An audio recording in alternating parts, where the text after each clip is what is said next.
केंद्रीय संरक्षण मंत्री राजनाथ सिंग यांच्याकडनं ऑपरेशन सिंदूर बाबत माहिती। ऑपरेशन सिंदूर संपलेलं नाही, केवळ स्थगित केलंय, राजनाथ सिंग यांचं वक्तव्य।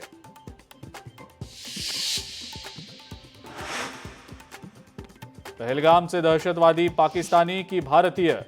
पी चिदंबरम यांचा धक्कादायक सवाल। दहशतवादी पाकिस्तानमधनं आल्याचा पुरावा काय? चिदंबरम यांच्या प्रश्नानंतर चर्चांना उधाण।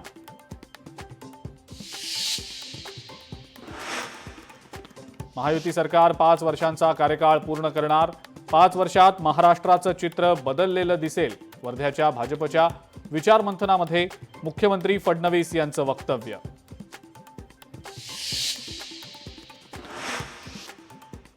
सावलीबार प्रकरणी उद्या ठाकरेंच्या शिवसेनेचे अनिल परब मुख्यमंत्र्यांची भेट घेणार। विधान परिषदेत परब यांनीच मांडला होता मुद्दा।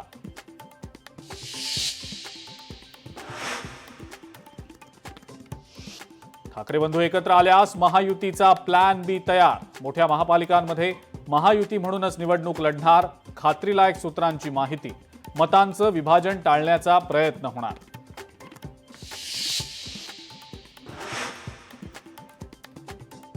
हिंदी सक्तीच्या विरोधानंतर राज्यातल्या शालेय अभ्यासक्रमामध्ये मोठा बदल। तिसरी भाषा शिकण्याचं धोरण नवीन अभ्यासक्रमातनं काढत हिंदीला वगळलं। इयत्ता 3री ते 10वी साठी नवा अभ्यासक्रम मसुदा तयार।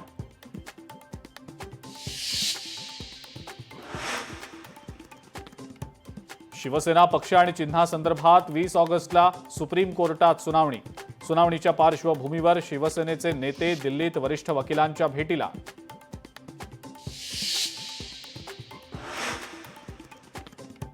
आणि नागपूरची दिव्या देशमुख बुद्धिबळ वर्ल्ड कप विश्वविजेती। भारताच्याच कोनेरू हम्पीवर मात करत दिव्या देशमुखनं पटकावलं अजिंक्यपद।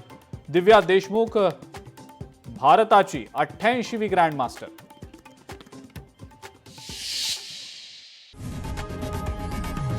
लोकशाही मराठी ऐका, पहा, जागरूक रहा।